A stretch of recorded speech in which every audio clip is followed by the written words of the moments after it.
badan ee laga bixiyay soo tafaham badan baa ka dhacay horta heshiis waxa la gaaray heshiis maahan wuxuu ahaa is afgarasho annaga iyo dawladda Kenya isku afgaranay in nin walba badda cadka uu ka doonayo inuu ka weydiisto adduunka inuu ka warsado taana waxa oranaya qodobka conventionka article 76 baa oranaya waa arkay website-yada ku qoran yihiin badda Soomaaliya ayaa intaas 1000 kilomitir la xagal horta badda Soomaaliya iyadoo dhanba 3300 waa badda ugu dheer Afrika waa laakiin digriga la leeyahay waa vertical iyo horizontal macnaheedu si dhidib ah iyo si matqaloolka la leexiyay annaga 1972 Allah una xariis madaxweyne Maxamed Siyaad Barre ayuu ahaa ninkii article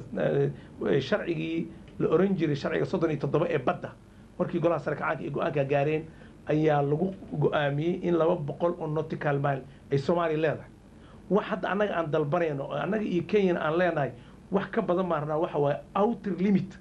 outer limitka 200 nautical miles wax ka dambeeya horta Kenya ay fahmaan ma raba 200 ee nautical mile waxa ka sii shisheeya baa horta labadaanada dalbanayna oo labadaanada isku ma haysano ama kuma doodina doonda kama taasho Soomaaliya 72 200 nautical mile oo 89kii United Nationska ay ku xaqiijisay conventionkii 76 sharciga badda adduunka lagu xaqiijiyay in 200 nautical mile ay Soomaaliya leedahay horta wax dooday ka taagantay ma waxa laga hadlaayo oo hadda la leeyahay waxa weey 350 nautical mile baan doonina inaan 150 ku darsano marka haddaan rabno annaga marka inaan outer limit of the continental shelfiska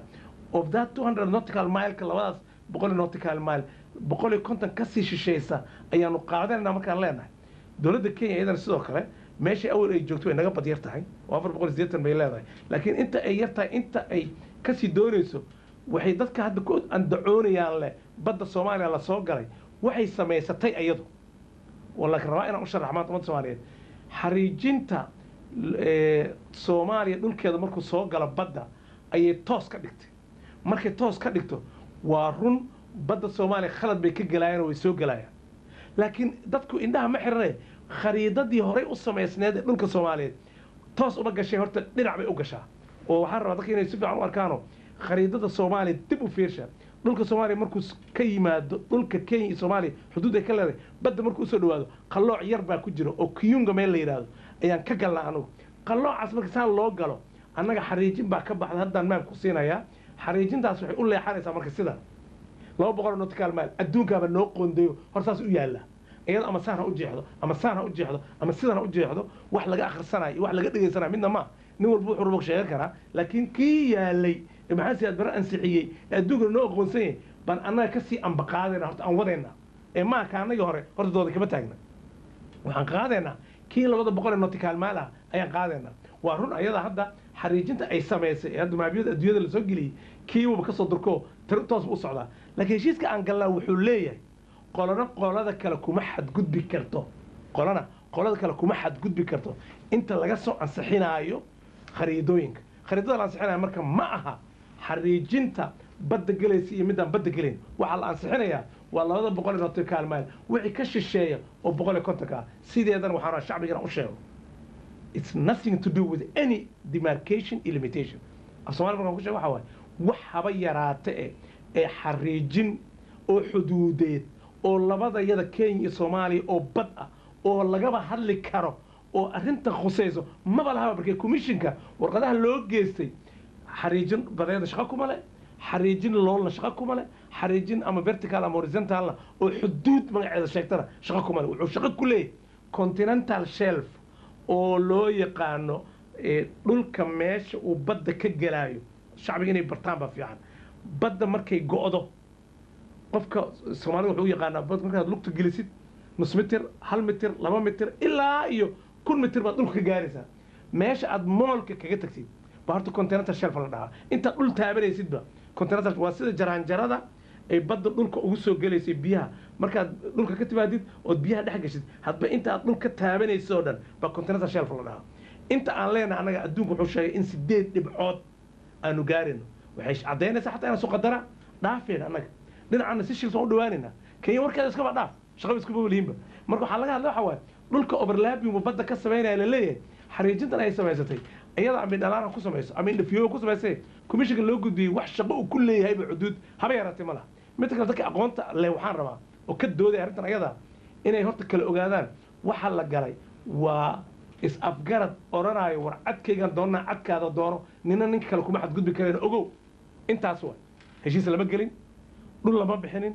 dhul lama gato adduunku waa wax laga yaqiiqsoodo waa qof weyn inuu yidhahdo badda soomaaliyeed baa laga badda soomaaliyeed baa jeebka cabdiraxmaan abdishakuur iyo jeebka sheekh saliim ma geli kartaa ma geli karto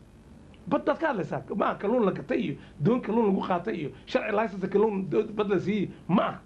waxaad ka hadlaysaa dhowr kun oo mitir baa la leeyahay baa la gatay hektarka beerta janaala laga gadanayo baad ka hadlaysaa $250,000 meeqay 9,000 oo mitir oo bad ah oo intaas kun oo kalluun ku jirto laysiin karaa waa billions of dollars ma dowladda siinaysaa maxay iga raadsanaysaa yaqdaq inay gartaan caqliga biniaadamka mugta in la siyaasadeeyo waxaa ka khayr badan in wax ku raadsan karta aad samaysid hadda dowladda mucaarad lagu noqonayo looguma noqdo mucaarad wax adig kugu soo noqonayo waxaan waa cad yihiin iyo waa madow yihiin wax lagu dooda maaha waxaa fiican siyaasadeynta inay ka baxdo xadka ah baddaa la gatay iyo baddaa la yeelay iyo waa arkay website-ka Somali Talk oo waa daba soconayo mataqaana waxaan ku daba soconay ilaa iyo meelahaas oo meeshaasay maraysaa khariidada waatana tan waad keentay tii Soomaalida ee macasiyaad barra keenay ee garab cararays maxaa usoo dhigi weyse أنا عارف سومالي توك إني كنتو تي محاسيات برا الله ونعريسة إلا وذا نلوجو قلنا نوتيكال مايل إيه جبته الكوميشن قول لي إيه ماشي إن لقسي أم بقاعدة وصاروا كلا صعد واسدا فقط هذا ذكوي أركان منو مالنا واساس كان أنا نسام بوسعدا كودا نسام بوسعدا كيان كان محوسو قادي وين أسو إيجي وين هداي سياسة كجرين أو يصير أهين دولة ديدنا هاي دولة المعارض كنا هاي مركو حقول راديننا دولار ساعة على ريرو عديدة سنك وحكر راديا مالي ما دولار حتى دولار لا جميلة أنا ضد أقول له oo aqoonteedii leh oo sharafteedii leh oo mihnadeedii leh oo waxeedii yaqaano ayaa barnaamijka loo diray arrinta Norway loo xirsaarayna run way waxa Soomaaliya waxay leedahay Norway Kenya waa ka caawisay of course Kenya caawisay annagana caawisay Ivory Coast caawisay Sierra Leone bay caawisay Liberia caawisay Cameroon bay caawisay Seychelles bay caawisay caawisay mataqaana Mauritania sagaal dal oo Afrika ka mid ah ayaa $28 milyan oo dollar lagu bixiyay in mataqaana arrimahan badda laga kaalmeeyo awood u soo leeyahay aqoon in laga kaalmeeyo macnaheedu ma dowladda Norway hadii Kenya caawinayso Soomaaliya caawinayso ujeedada ka leedahay bad Soomaaliyeed shidaal lagama qodan karo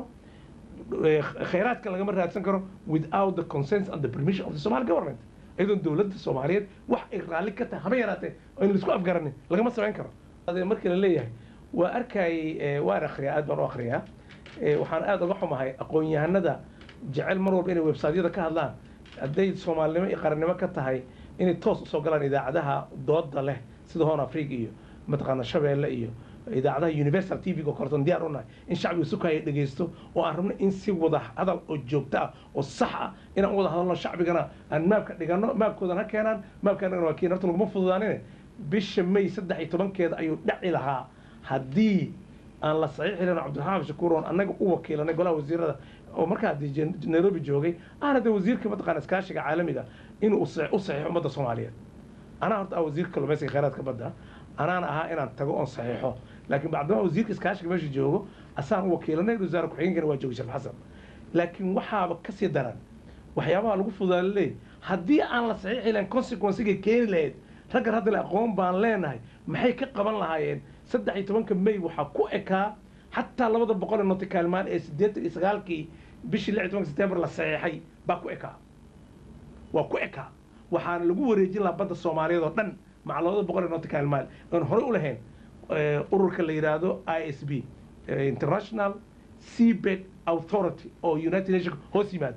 waxay marka u shaqeynayaan oo aan kulli iswarsanayna waa dhici kartaa Soomaalida nin walba meel buu ka shaqeystaa sida u shaqeeyaan si kalena waa mataqaan u hadlaan ma dhici kartaa inay ururka ama ay u shaqeynayaan ama ay rabaan ururka inay mataqaan u macaamil la sameeyaan ma dhici kartaa bikii Soomaalida hadda boqolaal nooc waa soo baxay nin day wadaad sheegana hadda dhiig islaamka banaysanaya waa soo baxay marka nin inuu bad Soomaaliyeed inuu ku wareejiyo ururkaas mataqaana International Seabed Authority oo 13 inay dhacdo